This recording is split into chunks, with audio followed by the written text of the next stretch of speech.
Hello? What's up, girl? What happened after Tony dumped you? Girl, I'm over it. I went from heartbreak to hate. What's up, Bob? What's up, Joy? Oi, Joy. There it is. There it is. Yeah. It doesn't quite feel right if it's not oi joy. I know. And the funny thing is, we've had people think I say ahoy, Joy. That's right. And I want everyone to know that the only semen I deal with goes down my throat. No, I'm joking. Yeah. It goes other places too. Well, it's a show about truth, kids. It's the truth and integrity show. Yes. Yeah. Integrity, the dying value of life. That's the thing is, I think we were just having a conversation that we're not going to rehash on here, obviously, for keeping people's lives off the internet. Yeah, protect the guilty. This is society we live in. That's an American way. That is an American way. But yeah, like that's the whole thing is like it's good. It's a good topic because yeah, it's hard to find. Sometimes you think you find it, and then the longer you have any kind of relationship with somebody, friendship, working, whatever, if you're like us and you're observant, and you start, it's like all the different interactions, like, ooh, that math doesn't, X is not equaling Y. no. And the thing of it is like this math is not even hardcore math. No. It's like pre-algebra, if I anything. was just going to say pre-algebra, yes. It's not algebra.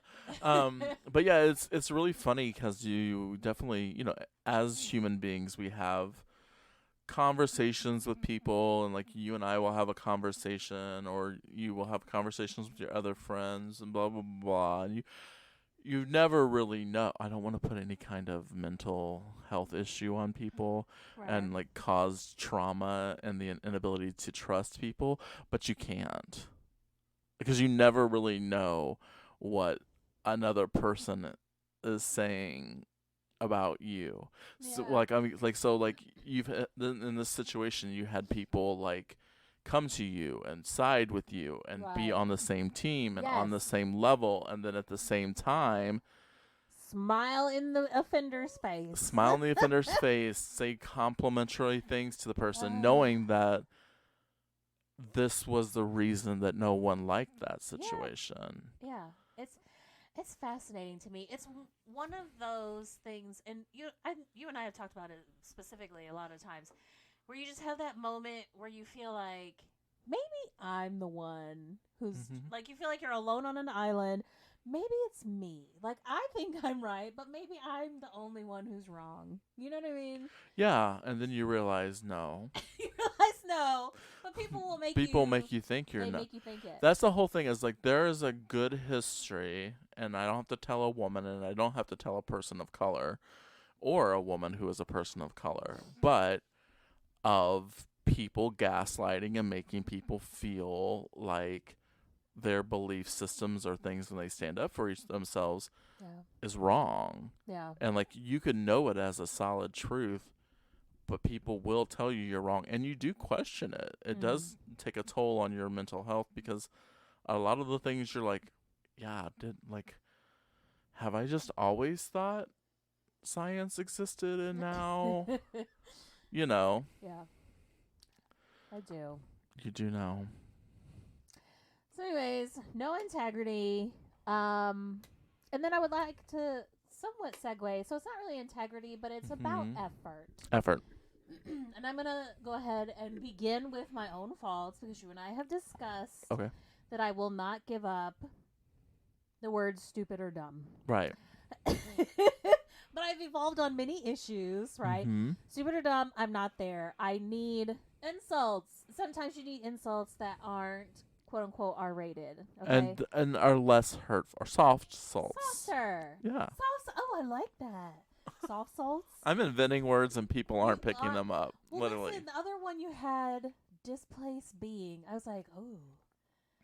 I Yeah. hadn't heard it before, but I was like, I was like, okay, that makes sense. I guess tell people about your definition. Oh, so I would is what I call displaced being as a person who is what you would call homeless, or a person who lives in the streets. So Mm-hmm. just displaced, Yeah. like Which out they used to use transient. I don't know if that's considered transient. bad. Yeah, I don't know why. I think transient use is, I believe, was initially specific to people who would go to places at specific seasons, and you would see Okay.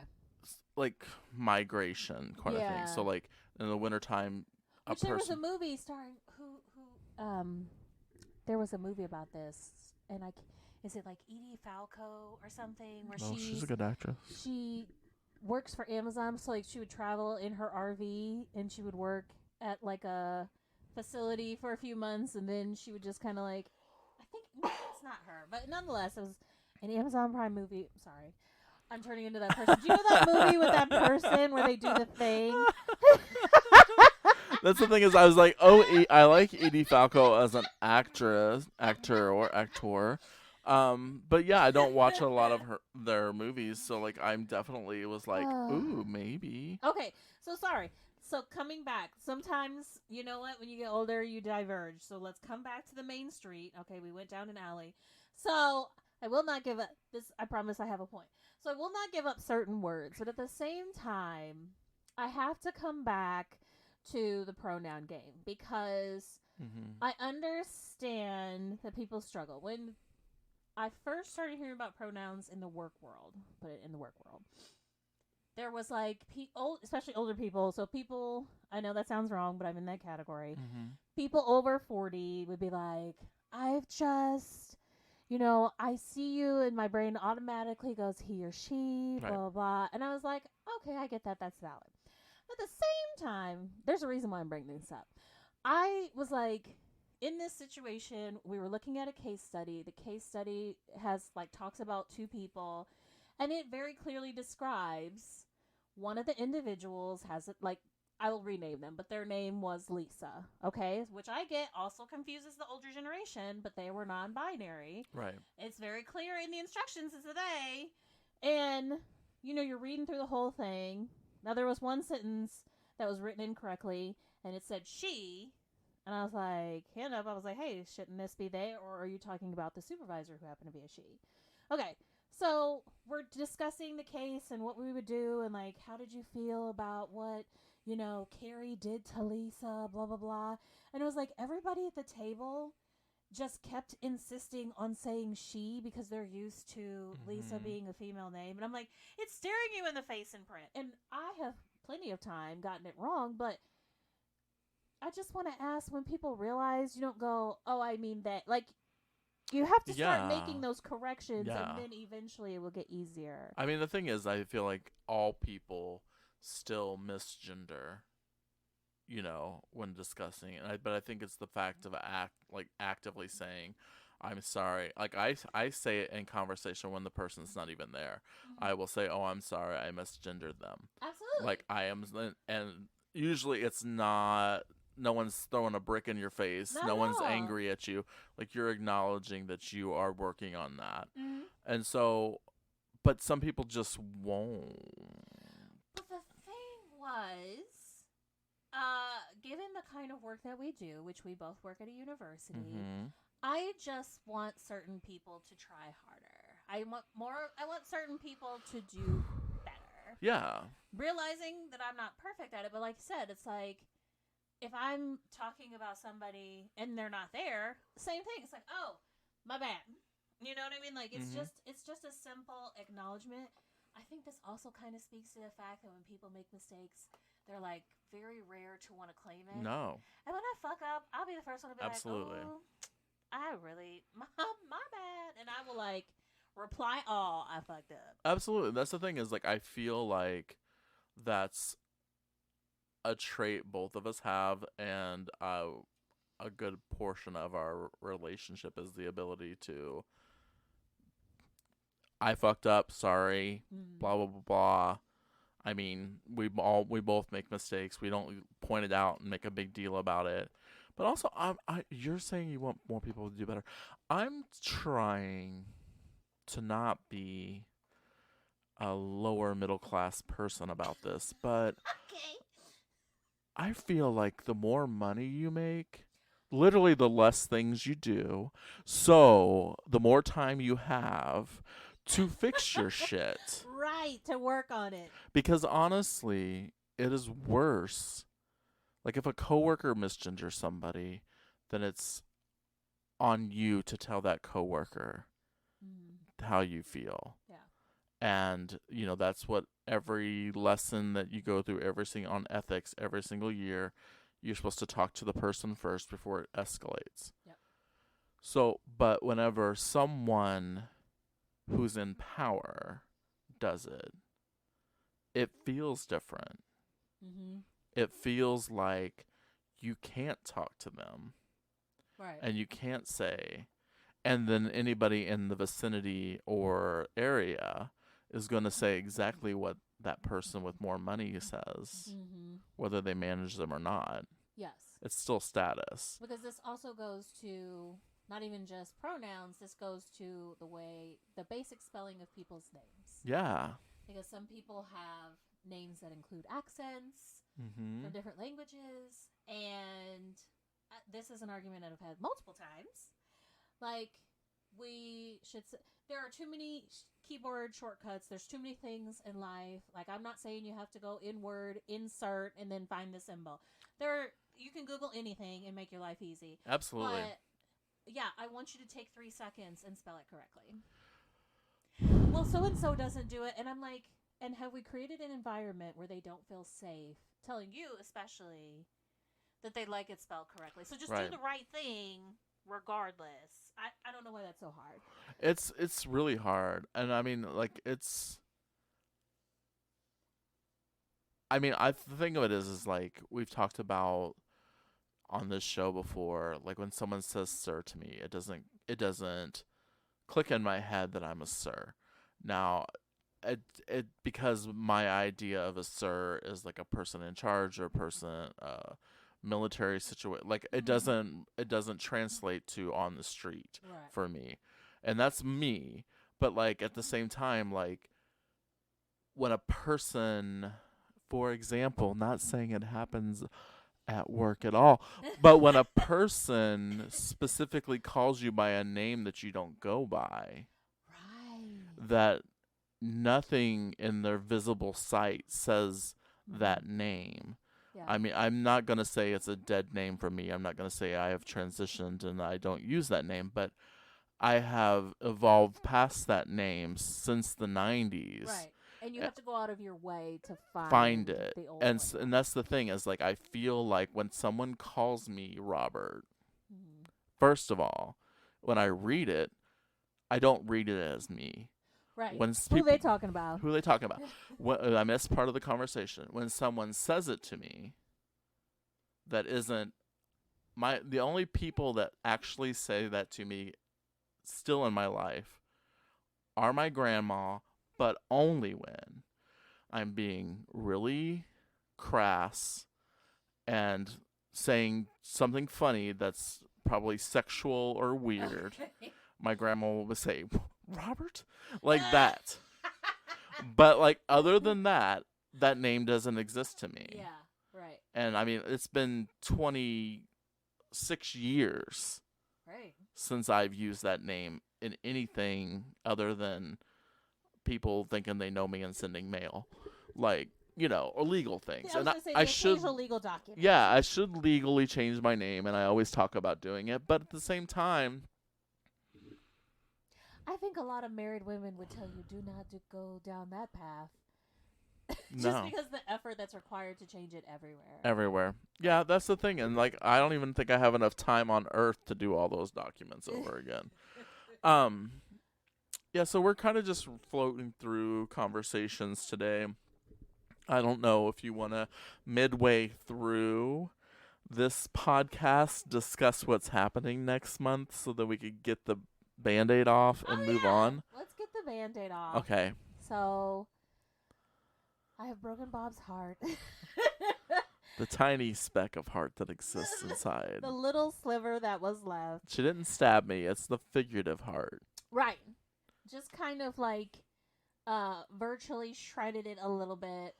And I asked, hey, we're at episode such and such. Mm-hmm. What if we considered Mm-hmm. moving toward the finale? The finale. Of the show. Right. So we have this episode, and then we have one more. One more. And that will be a complete wrap up of what we've given you over the years. Yeah. So we're like chopping the pieces up, putting the bodies in separate suitcases, and dropping them in different bodies of water. We are ending the show Yeah. after 4 years on the podcast, 2 years on the radio show.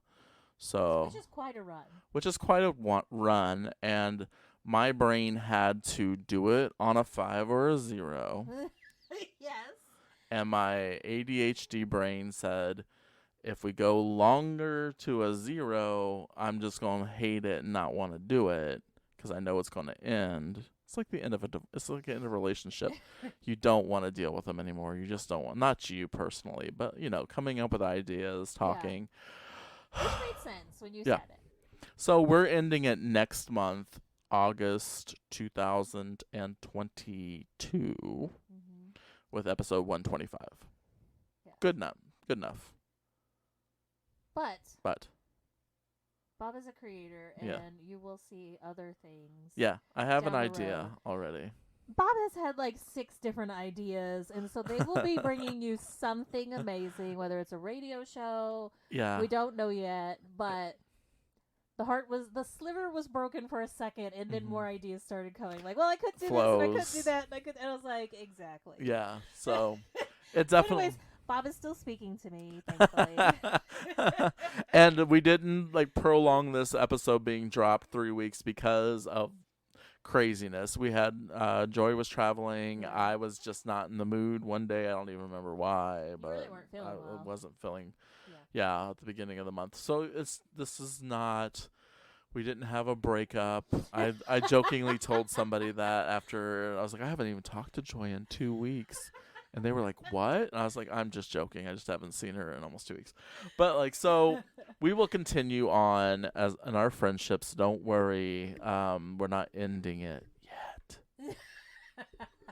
One day it will probably end, and Bob will be the one to end it. I'll be in a puddle on the floor. Oh, whatever. You'll move on. You've got things. You got friends. But Mhm. now that we've given the sad news, Yeah. shall we give a little bit of happy science? You shared a fact with me Yeah. that I was not aware of. Yeah. And I thought it was so damn good that the people needed to know in case they don't. So, this is a big secret, but I'm a homosexual. What? Yeah. And so, I've been a homosexual since I found the book about being a Please homosexual. Stop saying that word. Homosexual. No, I've been out for a very long time. My Right. family has adjusted and deals with, or like I said, never gave them an opportunity to ask questions, or even give me. It didn't ask permission to be gay. I was born that way. Thank you, Lady Gaga. But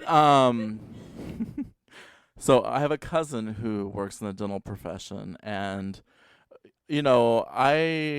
folks, the way I talk on the podcast is actually mild compared to how I talk in real life. True. So I'm not a filtered person for anybody, man, woman, child, beast, Nope.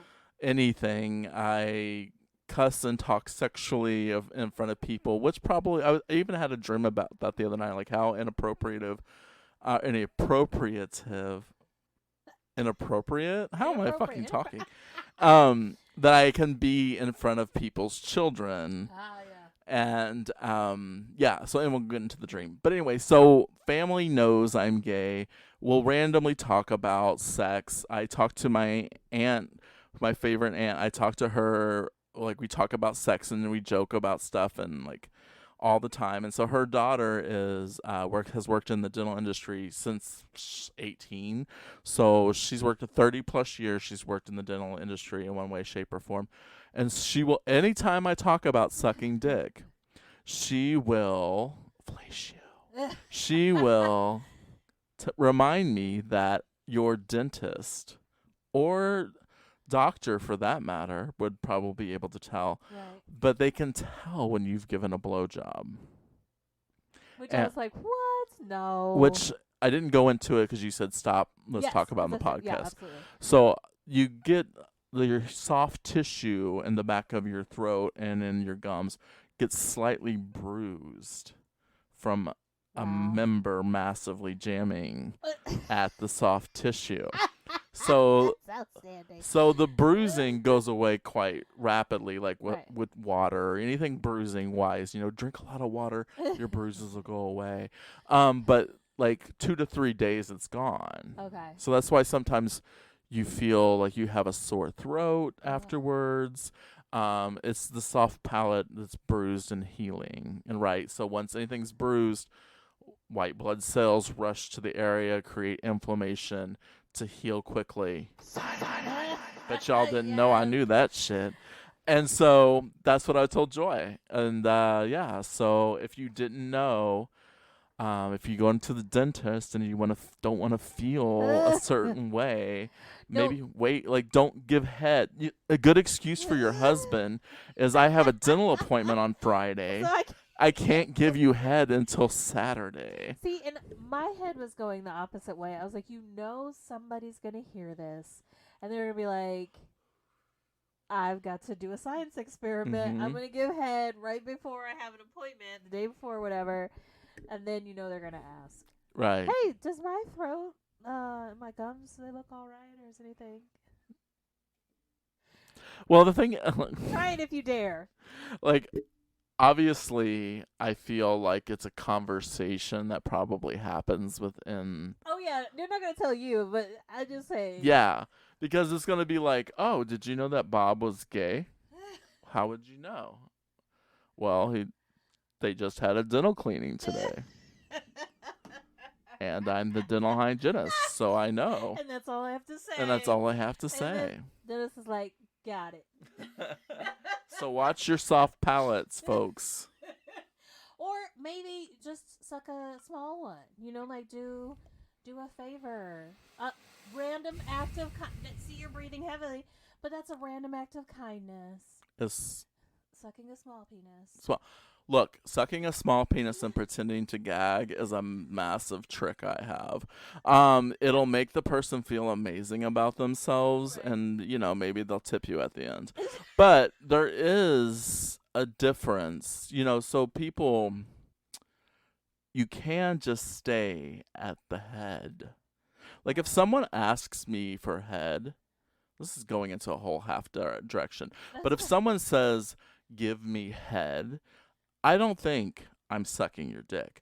I think I'm on the head. Like, that's all I'm working. Because there are things to penises that maybe, people don't know, but some people have, the whole entire penis is not necessarily sensitive. Right. People have different feelings in different sections. Some people can't handle, like, the head being touched or dealt with, and only in the shaft. So, like, when people say that to me, I take it as literal. You're like, I have received your order, and let's And go. I'm not going past the head. All right. So no, I could get my teeth cleaned the next day and be completely safe and acknowledged. And what does this teach you, kids? Words matter. Words do matter, like integrity.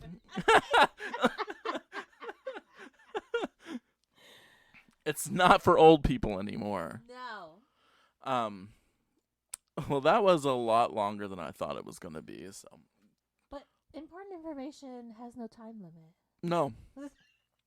Knowledge is around you. Uh-huh. Everyone will go out and look this up now. Hopefully. But yeah, I mean, I feel like the more you know, right? Didn't we have some kind of thing? I thought we did. Now you're going to have to play all of them. What the what? We haven't played that one in a minute. There you go. No, The more you know. Why it gotta be black? Why it gotta be black? All these things are applying right now to me. Oh, yeah, even kitty cats. Yeah. So do you have anything else randomly to toss into this? I don't know if I do. I feel like we have covered quite the amount of ground.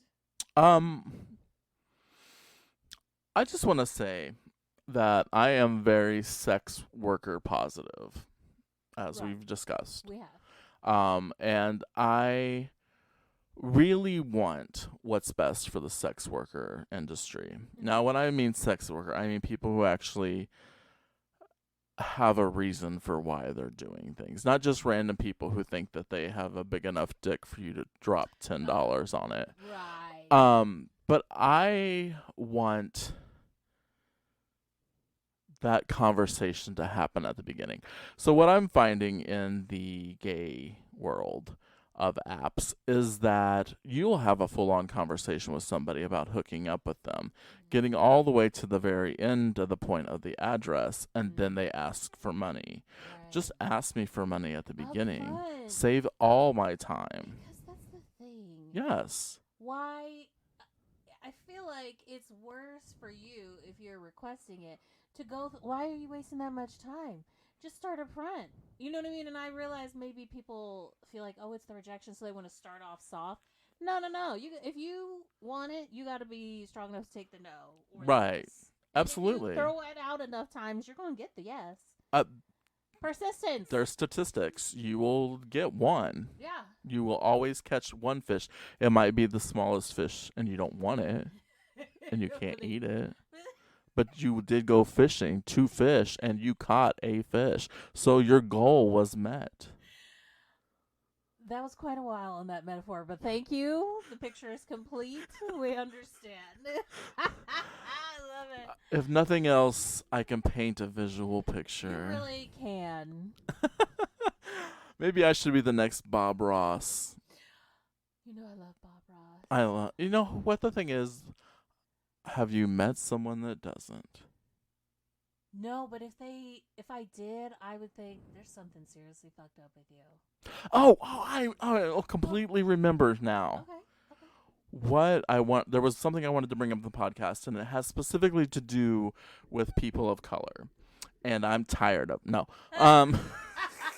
Wouldn't that be a twist? I find it amazing that whenever like a black person says they like country music, not that I'm amazed by that point, but I'm amazed that other white people are amazed, because I was thinking about that today, and I don't even remember what triggered it, but I was like, what do they think they do? Just sit and wait for the next rap album to come out, Right. or the next all black cast movie? Yeah. Like, you know, it's our lives and our world is a shared experience. And, you know, we have definitely had share our love of 80s movies and the craziness and the randomness of those said movies. Right? Like, none of those movies to me scream a black centric, except for Enter the Dragon. But other than that, like, nothing says to me that this is a black movie. Mm-hmm. So I don't understand why people are like, she So- likes Karate Kid. How could she like Red Sonja? How could she like, you know, like these types of things? Like, whenever people are shocked, Yeah. they're like, It's more with music, like you started with, than it is with movies. Like when black people started sharing how much they love Paramore on TikTok, oh my or God, Boy white people- George, or any anything of like those that. thi- Yes. Yeah, like people basically cream themselves over. They're like, I can't even believe, like they can't get enough, or like especially black people who love metal. Yeah. That is its own niche, especially on like TikTok. Like people like duetting because they're just like they can't believe it's like. And I it's the mean, there's everyone for everything. Like, Yeah. someone, you know what I mean? Like each group. Yeah. Like I said, it's a shared experience. Like, everything is for everything. And while people are like, you know, saying things are getting too woke and like there's too much representation now, and it's a vision of what the actual world is. So it's just like including people to complete the scene. It doesn't necessarily mean that, you know, oh, people of color and gay people are taking over. which we are. But like it's that kind of thing. It's like you think you're like thinking these things are ours, but like Right. But if black people had to wait to watch a movie until the next black movie came out, think about that in the 90s and 80s. Exactly. And if that's the case, then there should be no white people allowed to come to the black movies. And I have stated that before. Yes, I know you have. So I don't know, and it's like on the same token. So Jordan Peele has another movie coming out. No. Yeah. And so Daniel Kaluuya, who I love, Mm-hmm. has been doing press, and I saw one thing where somebody said, "Well, you seem to have done more projects with black directors. Is that like a conscious effort?" And he gave a much more eloquent answer, but the Right. gist of his answer was, "I follow the characters, and when something's a fully fleshed out character, I'm in. But also, nobody's asking, Bradley Cooper or Jessica Lange. I can't even think, but like nobody's asking these actors, you seem to be choosing a lot of white directors for your Right. projects. What gives?" And it's like one of those moments where you could hear the audience go, "Oh," and it's like, why is that? Why is that so earth-shattering? That concept. Right. And that's the whole thing is like but that's white mentality, right? Because me and my friends were talking about this when we went to the movies last week, and we're actually going to see Nope tomorrow at the midnight show.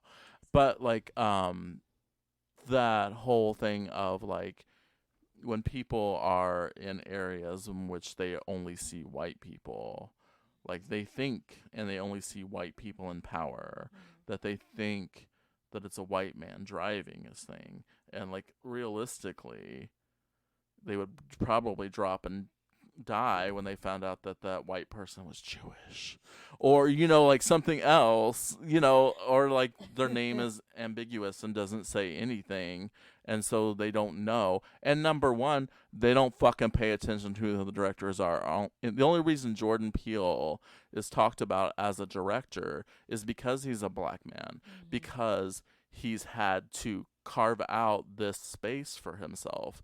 And yes, we've had Spike Lee, yes, we've had other directors, but we're not actively seeing them in the Spielberg areas and like that kind of level.